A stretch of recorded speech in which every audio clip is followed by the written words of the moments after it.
Hey, what's up, guys? It's Dan from UnitedQ. It's Wednesday, which means we have another awesome podcast to get you over hump day. I'm here with my co-host, Barbecue Forte. Hello. And we are brought to you by ProQ, Barbecue Gourmet and Smokewood Shack, our awesome sponsors. ProQ is dedicated to providing you with quality smoking products with top-notch service and free advice for beginners to pitmasters, and you can find them on Facebook, Twitter, and Instagram under ProQ Smokers. So if you think about buying your first smoker, wanting to upgrade, or looking for authentic charcoal commercial smokers, check them out over at Max Barbecue. And Barbecue Gourmet is devoted to promoting real barbecue and supplying the UK and Europe with top championship winning barbecue rubs, sauces, marinades and accessories from the US and around the world. And you can find them on Twitter and online under Barbecue Gourmet. So regardless of how you cook, whether it's on charcoal, wood, gas or electric, the real taste of summer can be yours all year round. There they are. You just spoke about Barbecue Gourmet there. Yeah, and that's where we were at the weekend. Yeah, we were with Barbecue Gourmet and the bunch of swines at their competition class. I think it's called the Advanced Competition class. Yeah, they did a whole weekend, didn't they? They did like backyard barbecuing on the Saturday, and then the competition yesterday. We just went up for the competition bit. Yeah, I mean, we would have loved to have been there for both days, but we already missed 2 weekends because we're commitments. So we said we needed to get up, and then just so happened that the Saturday we were busy. So Sunday it was. It was awesome. It was in just the other side of Bath, wasn't it? So only a couple hours drive for us. So we got up nice and early and got up there, and a full day of full-on barbecue competition talk, hands-on, getting to practice stuff up there.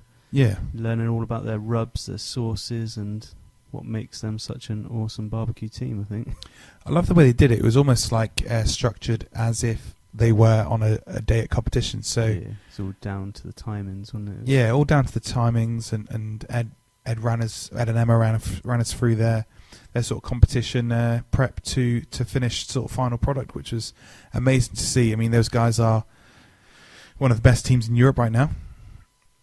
Your phone's ringing. Got a phone call coming through. Bit unprofessional. Let's see who it is.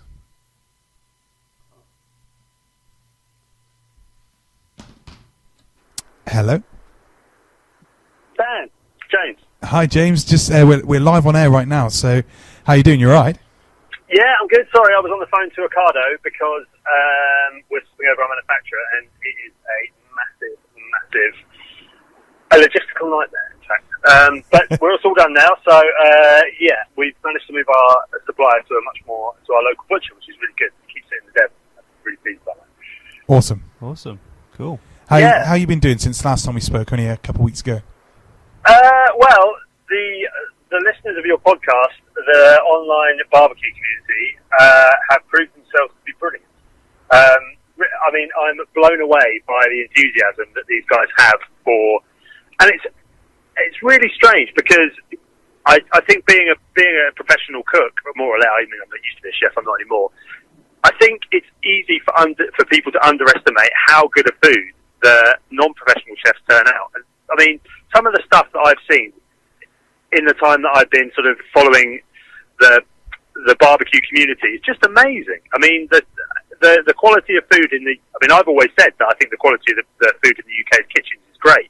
But I mean, it's sort of the restaurants and the chefs, but the stuff that the amateurs are turning out is just as good. I have to say, I've been amazed at the quality of the stuff that your followers have been cooking. It's just amazing. I mean, us as well. I mean, I've seen. I think yesterday Kelly posted that she had done I think it was like a goat shoulder, and looked incredible. And Christine Dale, she had posted something she did the other day as well. So there's been people cooking goat already. Stuff.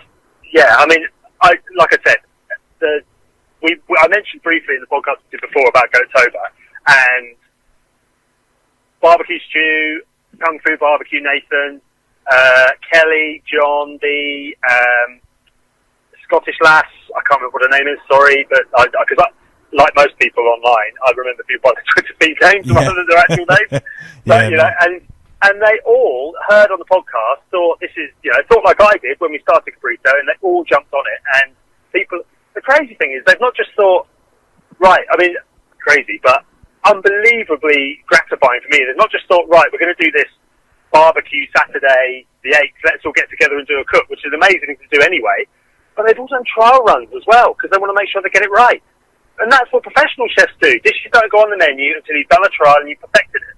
You know, and it's amazing to me that people put that much effort and that much thought. I mean, I shouldn't be surprised, but I was surprised because, I mean, for a producer to see that reaction to your product is the most. I talked about it with the process that you go through with that I went through with Neil, seeing that taco, and it's multiplied a million times when it's people at home doing it because it means a lot more that they've got the idea, they spent their own money. It's not like it's a very pure way of cooking. They're doing it through the enjoyment and wanting to share with their family, and that for me is just amazing. But the enthusiasm in the barbecue, on the online barbecue family, it's just I mean, it's so gratifying to see. It really is. And just the way that they just said, right, okay, well, we get the idea, we get the thing that Cabrito's talking about, but we want to be involved ourselves. Let's all get together and cook on the egg, and then do trial runs to make sure they get it right. And the other brilliant thing about it is that it's not a competition. People are willing to share their recipes, their ideas, so there's a sort of nature in it, which is just, I mean, it's just lovely. It seems to be like massively snowballing. Everyone that's sort of commenting on the posts that people are on their practice runs, and Goat seems to be people are just overwhelmed by all. And then reading, and Kelly wrote a bit of an article as well in her blog, Dreaming of the Good Life. Yeah.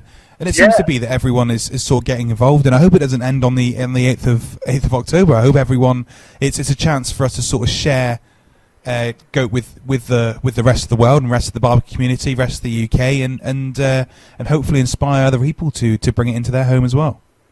Well, it was a massive shot in the arm for Goatober, for the first Goatober. I mean, there's no doubt about that. It just because I mean, when we first done it, we thought it might work, it might not work, we might get a few restaurants involved, but when the public pick up on it and think it's a good idea and start talking about it and sharing it on Facebook and all that stuff, it starts to have a life of its own. And now there are people that I've never heard of that are talking about Goatober, and that's amazing. And that's because people in the barbecue community and listen to your podcast have said, right, let's do this. This is a good thing. And I know that it's expensive, you know, and that people have spent their own money on it. It's not like they've spent their own money because they think that it's a good thing, a good cause, and are excited by a new product, and you know, to test their skills and their barbecue skills and expand their repertoire. And in all of that, as a cook, I appreciate that, and as somebody that's sort of campaigning is a bad word, but somebody that's campaigning for people to eat more of a waste product, it's amazing to me that the public have grasped it in the way that they have. And it's all down to, you know, you guys and your podcast, and then the enthusiasm of everybody that listens to it. And I'm unbelievably gratified. I am so touched that everyone's just gone, you know what, I agree with that guy, I'm going to do it. But that buying it to do a trial run to make sure they get it right, that's the thing that I just think is brilliant. Because that's exactly how chefs think. Do you know what I mean? No, it is. It's absolutely fantastic to hear and see sort of Twitter just absolutely exploded with, and it still is now. People are talking about it and getting involved, and it's the word spreading, messages spreading. I think it's just such a great message, though, that you sort of brought to the podcast a couple of weeks back, and I think people just, especially sort of a theme that we like to go with, and I think is sort of resounds across the barbecue community is not wasting things, and is sort of like whole animal cooking and stuff like that. Those are sort of things that we all sort of take quite close to our heart. So I think once we hear a story like this, that it does sort of fall on the barbecue family to get involved and sort of get behind. And it is amazing. It is. I mean, some of the stuff you said was such an eye opener, and actually I think a lot of people are getting involved, and it's great to see, which is awesome. Yeah, I mean, the leftover thing was interesting because Kelly put that sort of goat shepherd's pie on yesterday, and it just looked perfect. I was like, man, these people are amateur cooks. Do you know what I mean? And I've learned, we've got a little sort of Twitter direct message group going because there was some. I think Nathan thought he doesn't want to clog up everyone's Twitter feed with us talking about barbecues. I've learned so much in the last few weeks just being on that feed and people sharing recipes and sharing tips and ideas, and And I've been a professional cook. I was a professional cook for 12 years. I've been involved with food for 20 years, and I've learned as much in the last 2 weeks, I think, as I've ever learned. And part of it is the thing that I always try and have in life generally is a bit of enthusiasm for stuff, but it's the enthusiasm for the sort of the barbecue cooking in the community as much as anything. It's really made me think, you know what, this is a great thing. It's more people should know that there's groups like that. And it seems there aren't. Maybe it's unique to barbecuing because it is kind of a lifestyle thing as well. Because you don't, I don't know of any sort of, maybe there are and I'm wrong, but it's like, I don't know, Italian cook groups like that or Spanish cooking groups like that. Maybe there are. I think it's like the type of person. I think like barbecuers tend to be like all behind sort of bringing people together, and I suppose that cooking anyway is all about that, bringing people together, and I think it really does resound. Community though. Yeah, it is really about community. Yeah, going and everyone's around the barbecue together. I think that's one of the things about cooking that I've always really enjoyed is the generosity in it, and I think you're right. I think there is something about. Maybe there's something about the sort of live fire element and something maybe quite something quite old, something that's just in us about sitting around a fire and eating. Something natural. Yeah, absolutely, something that's just in us. And for me, that's been a real eye-opener, I think. It's been great. It's been a great couple of weeks for me because you can get a bit old and jaded about food, and look, someone's opening another restaurant that does something that guy did, and it can all feel a bit flat and boring sometimes. And then, something comes along like you open a book, and it opens up a new area of food for you, or you hear something and you follow that down, and that's exactly what the barbecue podcast and Introduced to the Barbecue Family's done. It's opened up an entire new area of cooking to me, and that's quite an achievement for someone that's been doing it for 20 years. That's awesome to hear. It's great. I mean, and great testament to what we're doing and our listeners as well. It's absolutely amazing. Yeah, absolutely. Yeah, I mean, it just comes down to enthusiasm for me, and all I've heard is positive stuff and enthusiasm, and it's impossible not to respond to that, which is great, and it just makes me think that, the 100,000 miles a year I've driven for the last 4 years, when you it feels like we've got to a stage now where people can get hold of the product through online, or they can buy it in supermarkets, and the way that you guys have responded to it, not knowing anything about the story, and then it sort of bleeding out into your listeners, just makes me think, well, it's going to be all right. All the hard work that we've done is starting to pay off, and we'll solve the problem. It's brilliant. It's just opened up an entire new thing for me, which is, and I love food and I love cooking, and now I've got a whole new, I borrowed next door's Weber, and one of the carcasses I'm picking up today, I'm going to drop yours off, and then one of those is going on the Weber because I've got to do this barbecue thing on Saturday the 8th, which is fantastic. Awesome. It's great to hear. I mean, the thing is that I've always taken sort of inspiration from traveling, but people can't always be traveling. So social media has sort of stepped in, and it allows us to all connect and sort of get inspiration from each other. So hopefully Goattober really, with everyone posting what they're doing when they're posting, and like that's what I get inspiration from now. It tends to be social media. I love to travel, but obviously, like I said, we can't all be away every single weekend. It's cheaper to sit at home and watch on the internet. Yeah, it's cheaper to scroll through your Twitter feed and stuff. So, I mean, I hope that it catches, it just continues to snowball and sort of... We're in Goattober now, aren't we? So get on. We are in Goattober. I'm on my way to the slaughterhouse to pick up... I'm sat in a traffic jam on the N6 on my way to pick up some goats for the actual night, for the launch night, and awesome. And probably some that will end up on the barbecues of some of the people that are listening.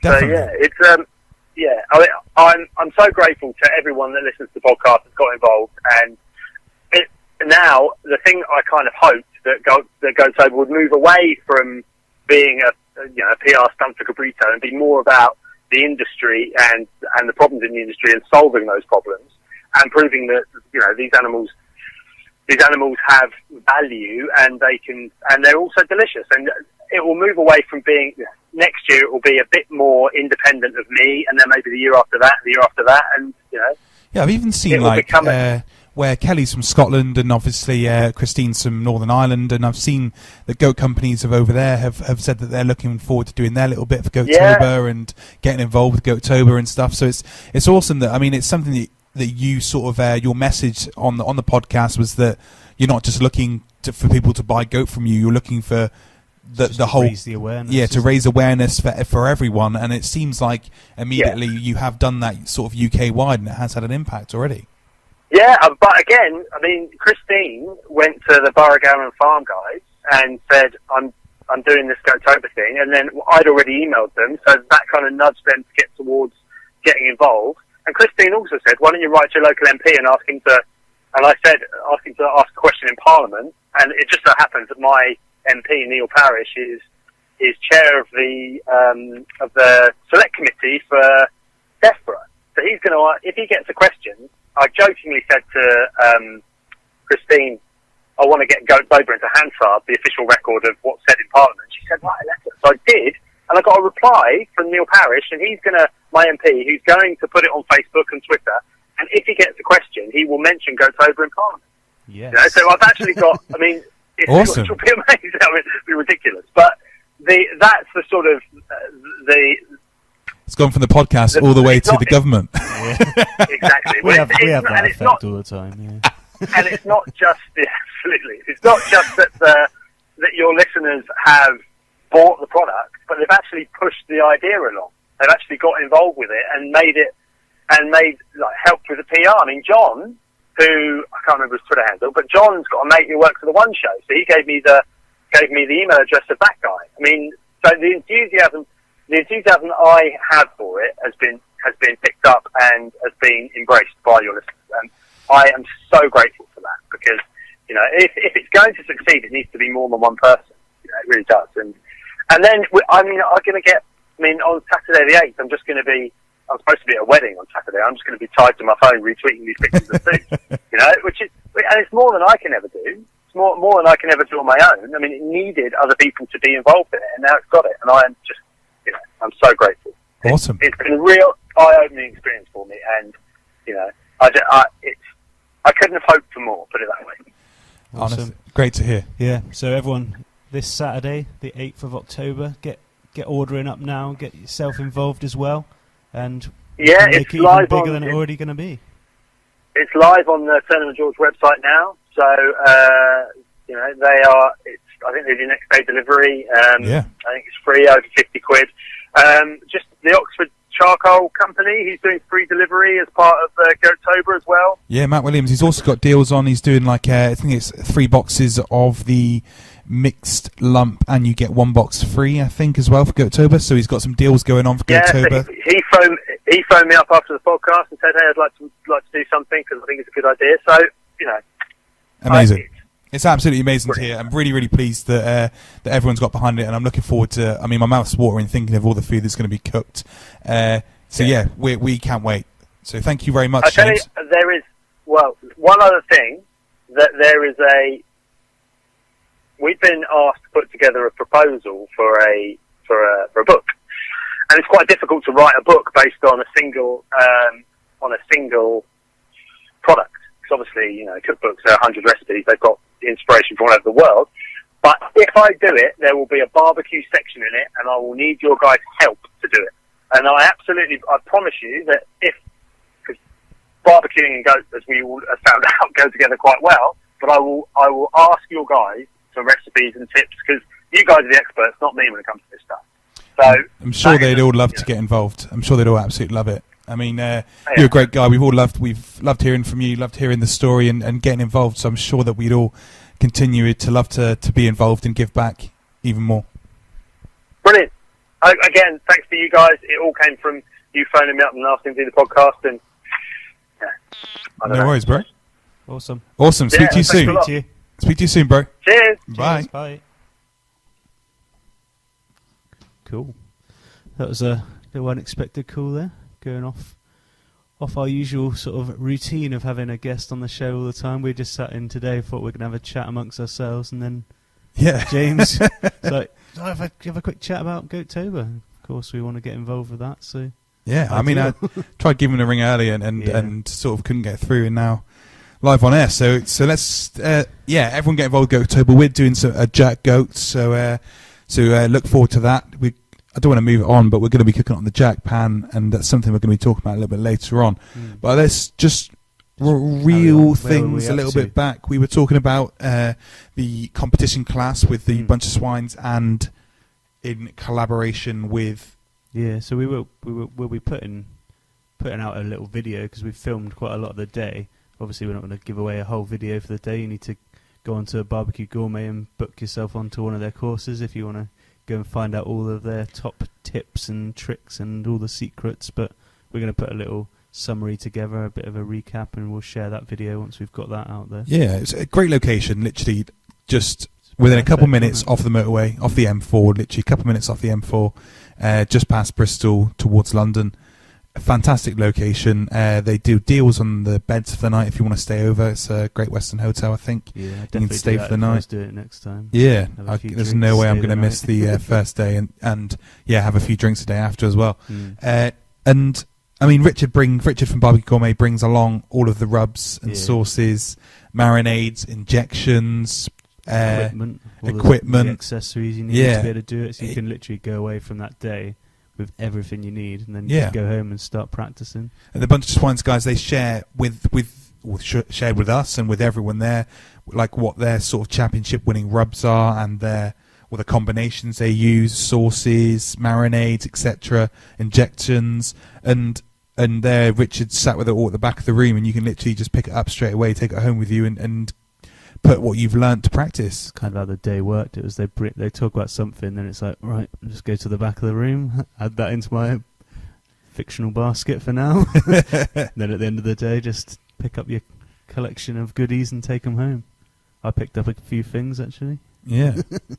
You didn't grab anything, did you? No, I've got a couple of things in my basket on the website, and a few of them were things that we've brushed over yesterday, and I actually ended up adding a few more bits, but I've got a basket building up at the minute. I'm waiting to put in a bit of an order because it's always nice to reduce postage as much as you can, isn't it? Yeah, definitely. I think it's over 50 quid free postage. I think. Yeah, maybe 40 quid. I think. Yeah, 40 quid. So I'm just building it up and exploiting the free postage. Yeah. Yeah. Well, I got picked up the Jacquard meat maximizer for like tenderizing. Awesome. That's like the 45 blade one, isn't it? Yeah. I mean, that's Richard absolutely recommended insane. to get a bigger one, really. Yeah, I think what's it, 45? I think it is 45. Yeah, 45 or 15, I think, but 45 is the one to get. Awesome. Yeah, that's the one that the bunch of swines use. Yeah, and that was to get the bite through skin. Yeah. I mean, obviously there's lots more to it, but that was one of the weapons that is sort of doing the rounds. Really, I know a few people that have started using it this year and are really enjoying the equipment. Yep, definitely. And I picked up, there was so many rubs that I wanted to get after that day, but I can't take any more home. My cupboards are overflowing. So I managed to get a little small one just to squeeze in. You have to leave them in your car, mate. Honestly, that's the technique. Leave them in the car until your wife goes out, and then sneak them in the house. I need a bigger cupboard there. Do you know the worst? I actually went through my cupboard and had a bit of a clear out, threw away a few things because the amount of stuff that I've bought and actually just don't like, and not in an offensive way, they're just not down to my tastes, or maybe let's get offensive and say something a bit crap, but that's not a swear word, so I'm allowed to say crap, aren't I? Sure? What did I say? Crab. I said crab. A bit crab. Yeah. And fishy, was it? Yeah, so it's not meant to be either. It was like a beef rub that's crabby. Anyway, so I ended up chucking a few things away to make more room, and filled it back up again pretty quickly. The only one I had grabbed in the end yesterday was the Jalaluya. Okay. Is it Jalaluya or Hallelujah? I think it is. With a J, like a jalapeno. Okay. So, all right. So it could be either way. I haven't actually seen it written, so I just thought it was Hallelujah. Hallelujah with a J. Yeah, Mexican style. And it's a jalapeno salt, isn't it? Yeah. It's just really nice. Like, obviously, me and you are complete chili heads, so every time we taste anything that's got a bit of chili in it, then I have to buy it. But it's not like blow your head off. It's just a nice heat. And I think it's just got like a combination of spices, got some salt and some jalapeno, a bit of celery extract and stuff like that in it. Just a really nice flavour, and a bunch of swines use it not on its own, but like in combination of other things, which you'd have to go on the course to find out about. But Yeah, It's, it really sort nice of gave rub. a really, really nice heat that wasn't too Mm. overpowering, just about right, and flavourful as well, which was nice. A Yeah. nice little extra element to the combinations that they were using. Yeah, if you like jalapeno, then you'll like that. It's like clearly jalapeno. You really get the proper flavour of jalapeno from it. Yeah, it was awesome to see as well. They had the Gateway drum smoker Oh, yeah. smoking out the back, and they had one of the Bristol drum smokers, and they had Yoda. going. Well, they weren't doing any of the No, competition they stuff used on it. it. They I were think using they that used for it the before, the didn't day they? before for the backyard cooking. Mm. And yeah, I mean, they had the two Webers on the go, so they had the 57 and the 47, I think they had going. Yeah. And yeah, it's just a fantastic day using a sort of a mix of equipment, cooking a mix between low and slow and hot and fast competition styles. So, I mean, they did like low and slow brisket and a hot and fast brisket. Yeah, so it's not very often you get to compare two of them side No, by side, really. and especially when it's such I know in America that a lot of teams are doing the hot and fast now, and it's sort of like taken over there. But it's certainly, I mean, Brunt Swine seems to be leading the way with it over here, but it certainly seems to be gathering some what was I going to say, Momentum. some momentum here. So yeah, I mean, it was awesome to see what traditionally you low and slow your brisket, so it's great to try that alongside and directly be able to compare it to a hot and fast. And I'm not going to give everything away, but I genuinely feel like at the competition class yesterday, I enjoyed the best brisket I've ever had before. Definitely. And second to that, I think that the pork was up there with the best pork I've ever eaten as well. So it was a really, really sort of eye-opener for me, and an inspiration actually, because although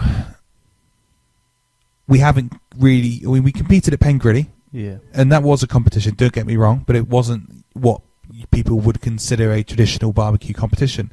But it has sort of inspired us to want to get involved with one this year. So James Lowe, the big meat, maybe expect a phone call, who knows. Yeah, maybe there next year. Yeah, we'll have to chat about that a little bit more off air, but I think that's something we both decided on the way home, feeling a bit inspired to maybe give one a go, and just, I don't know, just probably get a few beers down us with the rest of you guys again, and but actually be on that side of the pit as well, and producing some food. So maybe we get one next year. We might be looking forward to that. Who knows? Maybe the big M maybe. But also we have been contacted by Uni recently. Yeah, and you had one already that you've been playing around with, and you'd showed me it, but we hadn't had a chance to really get right into it. Not just showed you it, I cooked for you on it, cooked you amazing sort of pizza on it, the best pizza you ever eaten, I think you said. But anyway, moving on from that, you've got one now as well, and you've been cooking some bits over the weekend with it? Yeah, so tried out a few pizza recipes, and then just getting the hang of using the Uni, I guess, because you kind of did it last time. You showed me the ropes with it, but yeah, you couldn't really do it properly. You were asking me for more tips, and you wouldn't answer your phone. And you were asking me for recipes and stuff. It's pretty awkward because I'm the better cook. But anyway, moving back to the Uni, how did you find it? I found that my pizzas came out a lot better than the ones that you'd cooked for me before. So it was that's awkward because you were telling me the other day that they were really awful. So what yours? I don't know. All right. Okay. So how was it? Yeah, it was good. Yeah, and it's like, I guess unboxing wise, that's like where I started it, because I got him quite late. So I was like, oh, I'll just get it out the box, and straight away realised that it needs a bit of setup, but it's not much. It only took me about like 10-15 minutes to get it all together. Allen key and a few screws, and you're up and running. But it does come like sort of flat packed, and it does come in a box that you would never get it back into. It's one of the. It's a bit like an IKEA sort of job, but I do think it comes from like Scandinavia sort of way, so it makes sense. Yeah. I don't know. Is that IKEA-ist of me? I don't know. Probably. I apologise to any Scandinavian listeners. It comes with the tools that you require, though, which I thought was quite handy, because I got out in the back garden and I was like, oh, no, I didn't realise I have to put it together. I'm going to have to go to the garage and get all my tools out. But yeah, you're not really a DIY guy either. Well, I am more than you, so there we go. It's pretty awkward, because I've never seen you with a tool ever. You are a tool, doesn't it? So yeah, you got it up and running. And did you cook that night? Yeah, straight away. So got it straight out of the box, got it set up, and within 2 minutes. So is this before or after you were trying to ring me, panicking that you didn't know how to light it? I was ringing you asking how to light it before I'd even got it out of the box, because I assumed I was just literally going to open the box lid and then be lighting it. Yeah, So whenever I thought see I'd you give ringing you me a these call. days, I always just ignore it because I know you're going to be begging me for food tips, how to cook and stuff like that. So I don't bother answering. But so how did you get it Yeah, up and that's going in why- the end? That's why I don't ring you, Did you- because you just talk a lot of rubbish all the time. Did you get it fired up then? It's quite boring, because sometimes Yeah, I no. don't Going back to what we're talking about, did you ring get it just fired to up? say hello, and you just go on and on about rubbish, really. Oh no. So I lit it up. That was the bit I wasn't too sure about, really. So I remember when you lit it, you'd just put a few pellets in there with a flamer, and then just lit the flamer. But I just couldn't remember if you like filled it up or whether you'd only put a handful in. You know, the way that I had been doing it is just like a handful of pellets in the tray with a flamer. Get that lit, get that going. Once it's going and it's burning a bit, then I would sort of half fill the chimney. So just chuck some pellets in the chimney. Well, I went for it in the end anyway, because I know, you in weren't the hopper. answering it. In the hopper. So I went for it, and it lit up easy. Then I was a little bit worried when I just poured a load of pellets down into the hopper, because it just dropped straight on it, and I thought, oh, it's just going to put it straight out. But it did. It like slowed for a minute, and then just smoked and bellowed it out, and away we go. I think as long as you let that first bit properly catch before you drop some more down the hopper, I think you're all right there. Yeah. So you drop some down and then let that go for a little bit. Yeah, probably gave that like 10 or 15 minutes, I'd have thought. Like, Yeah. I probably used about half a hopper lighting it, I think.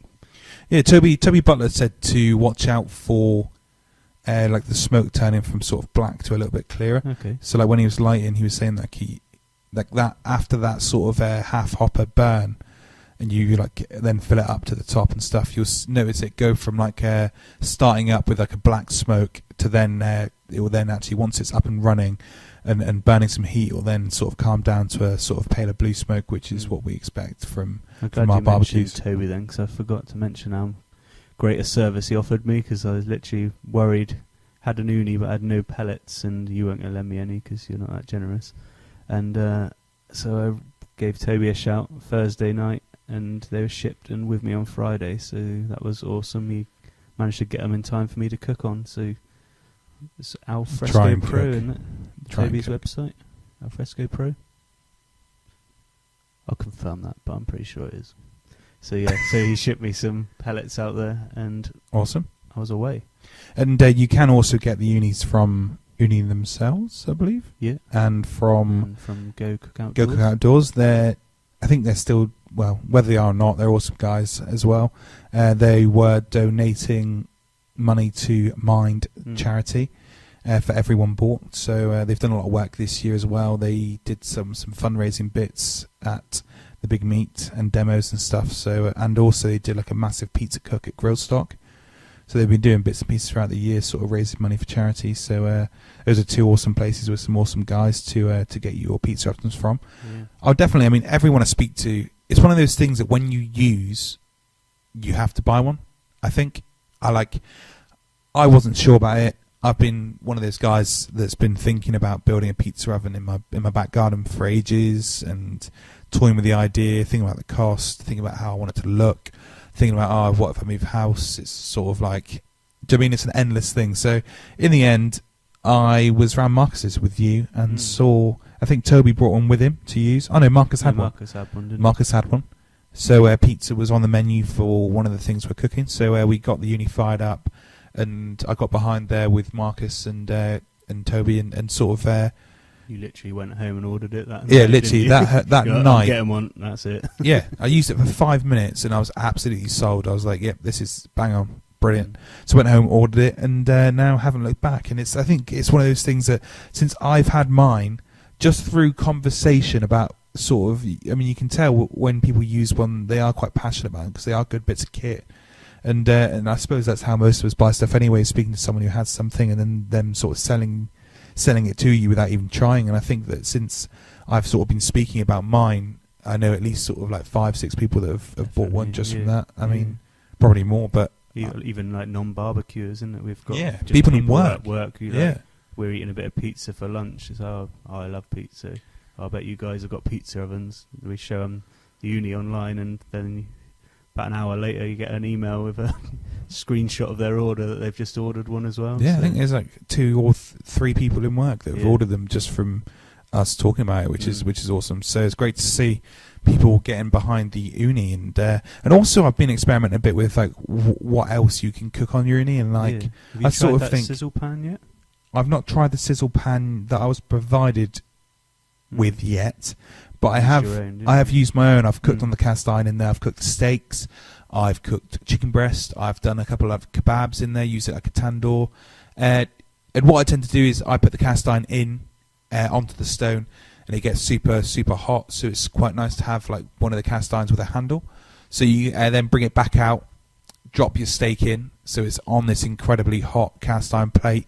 Put it back into your uni, so you've got an amazing top heat, like a real hot top heat, and that amazing bottom heat, and you just have the most amazing sort of caramelized maillard effect sort of on the outside, crusty, beautiful steak, and then cutting in, because it's cooking so hot and fast, you have this beautiful rare.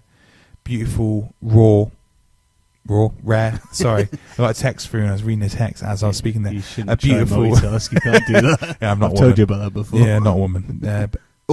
We got women listeners. That's not a bad thing though. No, it's a skill. It's a skill. I've got it. You're a woman though. Yeah. Anyway, so so he says he just tucks it up, but really he's just a woman. That's too jazzy. I meant your barbecue tongue. Okay. Jazzy. What was I saying? I was That's not what I call it.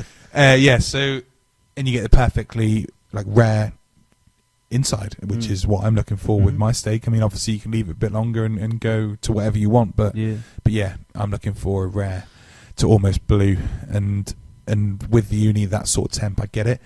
With the chicken and stuff as well, like in a tandoor, when you go, it just cooks it so hot and such an intense heat circulating around it, coming from top and bottom. You get these perfectly juicy cooked chicken in like absolutely no time at all. So I absolutely love it, and veg and stuff I've been putting in it. Marcus has done some seafood. I've done some seafood as well. It's great to see people experimenting with it and not just cooking pizza. It is a lot more than that. It can be a lot more than that. Yeah, I'm looking forward to trying it out properly, really. It was just a rush, quick, do some pizzas, but... Yeah, I'll probably give you some more recipes, don't worry. Don't worry about it. So another toy. Let's talk about another toy.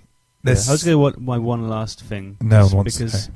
Because I didn't get an uni for ages, because I felt like my Kamado Joe, I can do really good pizzas on that, which I can. But the one thing... awkward. Well, actually, probably better pizzas than...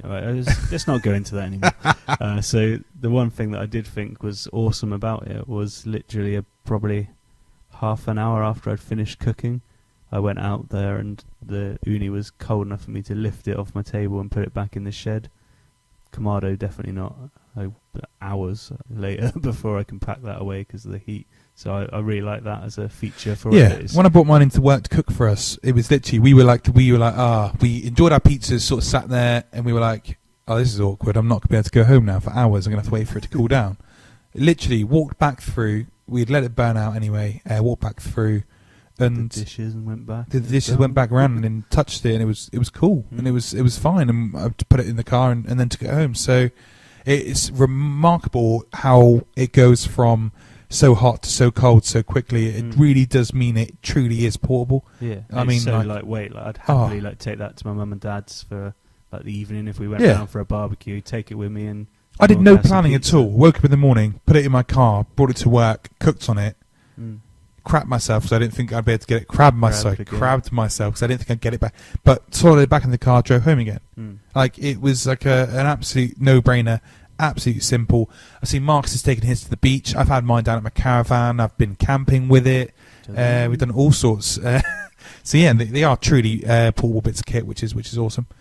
So what we were going to move on to was the jerk pan. Yeah, and we're going to put a video out soon using the jerk pan. So that's going to be. Yeah, that's we did go on and say like it's our go-to cook is jerk goat, but we were like we didn't want to expand on it because we were in the middle of talking about the Bunch of Swines competition class. So now we're back on it. Yeah. So we're gonna get round to my house this weekend and get our goat on. I probably would have stayed the night before, you know us. Yep. So we're gonna use the jerk pan that we've got from the Jerk Pan Barbecue Company, and I've been playing around with it quite a bit. I've been perfecting my jerk recipe after Mark gave me a good sampling of his jerk the other day. He wouldn't give away his family secret recipe, so I've been working on it, so developing my own. So hopefully we're going to come up with a jerk goat that's going to be. I mean, I think a little bit that different. we've never had a whole kid delivered to us before. No. So I think once it arrives, we're going to have to evaluate the situation. Mm. And I would love to have done a whole goat as one. But what I think we're going to have to do is cut it in half and do 2 half goats. But also on top of that, or with that, is whether or not the jerk pan will be too hot for it. Because obviously, I mean, the jerk pan cooks direct, but you do have three separate trays to. I mean, you could light one and set up a 2-zone area, or whatever you wanted to do. So I mean, but I don't know whether the bits will be like too big to do that, have a 2-zone or just not. Gonna have to try it when we get there. Yeah, so when we get it, I think we're going to. But it's like that's my weapon of choice when it comes to cooking like, a lot of food, because it's very flexible. You can do your smoking in it, you can do direct cooking, you can do indirect cooking, so you can do everything with it, and it's also really big, so you can hopefully. Do you reckon we're going to get the whole goat in it? We don't know. We haven't seen a whole goat before to know if it's going to fit. But yeah, that's what I'm saying. So I mean, until it gets here, the jerk pan's big. It's like almost. I don't know how big it is. It's over. I think it's a meter.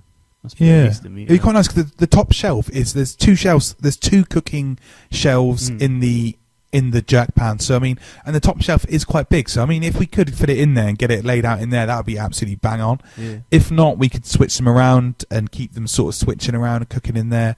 And yeah, I've got a massive cool box. I've already thought about all cool box at home to marinate it in. So we'll literally get the whole kid goat into the cool box, marinate it, because we've got we're following like a jerk recipe. Yeah, so we're just going to go for like my jerk that I've been working on to go on the lamb. Yeah. So I mean, it's just like a Scotch bonnet garlic sort of marinade. So I've gone like garlic, shallot onions, bit of olive oil, Scotch bonnet. You usually bring them in your socks. Yeah, Caribbean Queen carries Scotch bonnet, San Pimento in his socks. Bit of lemon zest, lemon juice, and then also some rub. So in the rub itself, we've got like classic jerky stuff, I guess, like allspice is always in a jerk recipe. Thyme's always in jerk recipes. And then we've got a new love for Sichuan pepper recently since we went to the big meet, and there was Jar Love by Oak Ridge. Yeah, Richard from Barbecue Gourmet was like, he just got it in, and he was like, boys, you need to try this. So gets out his samples when he carries around like those. He has samples of everything out. Had his little spoon out, put it on our hands, and tried it. It was like a party in my mouth. Like it was like. It took me back to like sort of, and that's what like sort of food's about, transformations and sort of taking you places. And it took me back to sort of like popping candy as a kid and stuff like that, because it felt a bit like that on the tongue. My tongue was really going for it, and it was the Szechuan pepper in there. Yeah, we didn't know at first. So we went over to Andy Williams and we said, "Oh, we've just tried this, and it's like popping candy." And he went into his caravan and brought it out and let us try some Szechuan. We're like, yeah, that's it. He had something from the chili man, chili jam man, or chili man. Just the chili man. The chili. Andy, you're gonna have to clear this up. But we had he had like a rub from it. It's like it was a seasoning. I think we called it. It was like a seasoning, and he said he just puts it on like everything just to liven it up. He said put it on even cheese on toast, and you've got something completely different. And it was lovely. I mean, that was like really fragrant, aren't they? His was really lemony. It was a different one though. He only picked. The ones that cracked open or something like that. I can't really remember completely, and it really transformed it from being just Szechuan pepper, which isn't just anyway, because it's awesome, but also it gave it like this. I had this zesty, lemony taste in my mouth for I promise you, half an hour after I finished that one corn. So it was amazing spice and sort of that. Sort of brought it into our lives a little bit. I'd never even noticed it really before, and at Sainsbury's now they've got it. They've got like quite a lot of new stuff actually at Sainsbury's recently. So they have really expanded. Recently, I'd pop down there and have a look because they've got a lot of is it Bart's is the brand, and there's loads. But also they're doing their own stuff. They've gone like from like your standard pop open top and sprinkle spices. They got like, these little glass things now with like silver screw tops. Yeah, yeah. And they've really expanded their like Sainsbury's range as well, and they've got like a load of like sort of worldwide ingredients. So yeah, definitely worth popping down and having a look if you don't have like a really good spice merchant nearby. They're definitely worth checking out because they are. I mean, it's strange that these world food aisles and stuff started appearing a few years back, and just the way the world is now, it's just becoming so much smaller. We are really sort of getting a bit of everything in our supermarkets, and again, like we have sort of Indian shops and Chinese superstores and. Well, that's a lie, not a superstore. Chinese supermarket, that's the one I'm looking for. And you've got like all sorts around, even in Plymouth. And Plymouth is like sort of like the end of the earth, it feels like, when you live down here. But we're up with the times, and we've got loads of stuff happening. So I suspect, I mean, it's been like that in London. When I've visited family in London for years, there's always been like an abundance of sort of ingredients and produce, which is amazing. And it's great to see it coming down to sort of even the far corners of the UK. So yeah, we're lucky enough that companies like Sainsbury's and many, many more are getting behind that and spreading the love, spreading the jar love. So yeah, get on and check that jar love. That is a jerk seasoning. We wanted that. We should have told Richard we wanted it from Barbecue Gourmet. My mistake. That's one of the things in my. Have you got any jar love? And he's like, yes, I've got loads at the warehouse. He was kind enough to offer that he would drive there like a break and pick it up for us, but. We were like, no, it's all right. It's already in my basket. So, straight in my basket. Yeah, that's an Oak Ridge one. So get on there, guys, and check that out. It's a jerk seasoning, but we are making our own, and I've tried a bit of it, and we've been sort of toying with it. He's been bringing in little shot glasses of rub every now and again, and taste this. It's weird. He doesn't bring me any chicken; he just brings me in rub. Well, you've been eating healthy, haven't you? So it's the only thing you're allowed to eat. Yeah, so. It's spiced up my soups and stuff. But, so that was really, really awesome. Probably getting close to wrapping this up, I think. But probably just got a few things to watch out for, I guess, coming up for us. Yeah, we are pretty tight on time. But maybe to skim over a few things. Yeah. I'm actually watching social media popping off right now. People are messaging me already. Yeah, my family are just telling me they've just seen me on TV. Just seen us on TV. I've got one message from Jackie Waite. How dare I call Prue Leith a food critic? She's an original culinary goddess. The youth of today. Tut, tut, tut. But in my defence, we were sat. I can remember being sat there and being told what they were. So, like, this is Prue Leith, and she is a food critic. Do you know what I mean? So it wasn't like it wasn't my own. It wasn't what I was calling her. Oh, stop saying that they've made you up now. But yeah, it was. We were told that was what she was. Yeah, she wasn't. We weren't told to say that. She was introduced. She was referred to as that. She's referred to as a food critic, but yeah, we do know. She's on the Great British Menu. And she's a judge, critic, same sort of thing. But also, I mean, her cookery school, former cookery school, is world renowned as the best in the world, and she's sort of been behind that. She sort of smashed the restaurant scene in London as well years ago, and yeah, it's a pleasure to cook for her. Absolute pleasure to cook for her. Absolute pleasure to cook for Michael, and yeah. So that's just the first day. It's launched tonight. So you'll see a few more episodes. Yep. When I'm saying today, it's because we record on a Monday. So by Wednesday there would have been 3 episodes out. We're in the region of the south, so you won't see us for a couple of weeks yet. But we might pop up here and there and get involved. It's a great program. It's a great program to be involved with, and we loved every minute of it. Exciting being part of it, and couldn't tell anyone about it for a long time, but finally it's here. We can chat about it now. Yeah. And some more things to look out for. We have an app on the App Store now, a UnitedQ app. Yeah, it's going to develop over time. We're going to add lots of new features and stuff to it. It said initially come out because I'm obsessed with my new Apple Watch, and But it is available on any Apple phone as well. It's on the phone, but if you've got a watch, then you get a cool new little feature so that you can keep it on your dock, and you can open up and quickly get access to temperatures for cooking all the key meats and fish. So it's just a handy thing that I needed, and used it for myself, and a couple of people said, can you put that out there? So I've decided we've added it to the App Store, and you can click links to listen to the podcast in the app, and also get some temperature guides. Yeah, and there'll be some like, sort of like recipes and rub suggestions and stuff coming along the way. Smoking wood suggestions and stuff. You wrote a piece for the barbecue mag recently on smoking wood, so it'll be along those sort of lines. But we'll add some bits and pieces in there as we go along, and it's one of those things that will hopefully grow as we always are. Any suggestions, sort of learning new features things and stuff that people want to see, then just send it on in. Add it in. Yeah, get them on over. And another little thing we're working on now for months and months, it seems like. But finally we're getting to the point where we can sort of announce that it is happening, because we are putting together a Christmas cookbook. Yeah, Christmas barbecue cookbook. Yeah, so it's all sort of live fire and cooking over fire, being outside. That is what the book is all about. So we've both cooked on the barbecue for a few Christmases now, so we've got lots of things that we've been cooking for a few years, which we tried and tested. We know they're really good, and then we've come up with some other twists on the traditional Christmas recipes, some alternatives. and been cooking them up most weekends, so it's been feeling like Christmas for quite some time now. We've been having Christmas since the start of the summer, so it's been a pretty wild one. But it's been really, really awesome. It's got like your from everything from your big Christmas feasts, but like you said, we've gone a bit alternative on it as well. So we've got the tradition mixed with a bit of alternative, and we've got like just all sorts.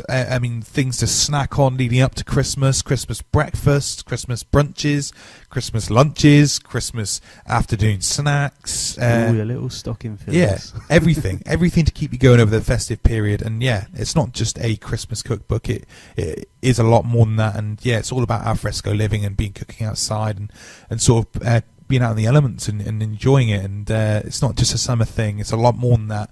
And just the flavour and stuff can't be replaced. Let's get out there and do it more. And some cold smoking stuff, some curing stuff, some fermentation, some pickling. We talk about on the podcast with everyone we've had on here, any inspiration we've got. Got loads and loads of stuff going on. It's been great fun testing out recipes so and watch cooking. This space. So probably in the next couple of weeks get you somewhere where you can order it up. Yeah, guys. So thanks for tuning in. I think we're going to have to call it an end there because we have gone over. Wow. Have we gone over? I don't know. No, we haven't gone over. I'm lying. But we are pretty much there, and we need to make a move. So thanks for tuning in, guys. We've recorded yet another awesome podcast, if we don't say so ourselves. And our special guest, we had James from Cabrito popping in for a bit. Well, he didn't really pop in. He just called. But anyway, so hopefully we've helped you get over Hump Day. And as always, we're brought to you by ProQ Barbecue Gourmet and Smokewood Shack, our absolutely epic, incredible, legendary sponsors. Love them. Love you guys. Great seeing you all. See you soon. Yeah, ProQ. Sir? We miss them. We need to go see them, don't we? Yeah, we've seen. Obviously, we saw Richard at the weekend, but I mean, James, we've not bumped into since. Obviously, chat to him quite a lot, but have bumped into him since Grill Stock. So looking forward to catching up soon, bro. Get down to ProQ on a Friday and eat Yeah. We've got. I was actually genuinely thinking about this we were going to be trying to bump into them in Bath, but it's such an early start and late finish, and we were literally in a meter coma by the time we got to eat everything. Because that's another thing great about. I'm not going to go into it massively, but another awesome thing about the classes is how much you get to try and eat and taste, and oh my god, it's too much food. There's just right. That's why no one listens to you. Anyway, so we need to get down to ProQ. We need to get down there. Yep. Where were we? So as always, we're brought to you by our epic sponsors, ProQ Barbecue Gourmet and Smokewood Shack. And ProQ is dedicated to providing with quality smoking products, top-notch service, and free advice for beginners to pitmasters. And you can find them on Twitter, Facebook, and Instagram under ProQ Smokers. So if you're thinking about buying your first smoker, wanting to upgrade, or looking for authentic charcoal commercial smokers, check them out over at Max Barbecue. Those commercial smokers are insane. Yes, I need one. Love them. Need one. Barbecue Gourmet is devoted to promoting real barbecue and supplying the UK and Europe with top championship winning barbecue rubs, sauces, marinades and accessories from the US and around the world. And you can find them on Twitter and online under Barbecue Gourmet. So regardless of how you cook, whether it's on charcoal, wood, gas or electric, the real taste of summer can be yours all year round. And Smokewood Shack delivers quality smoking wood every time. They provide the smoky goodness and you provide the talent. So if you are looking for smoking wood, chunks, dust, chips, planks and pellets, can I say that yet? Not sure. I don't think so. Well, pretty soon pellets, then head on over to smokewoodshack.com, and you can find them on Twitter at Smokewood Shack. So goodbye from me. And goodbye from me. Well, Cheers. thanks for tuning in. And I'm the best cook. I'm a much better cook than you ever been. You're not the Much better cook.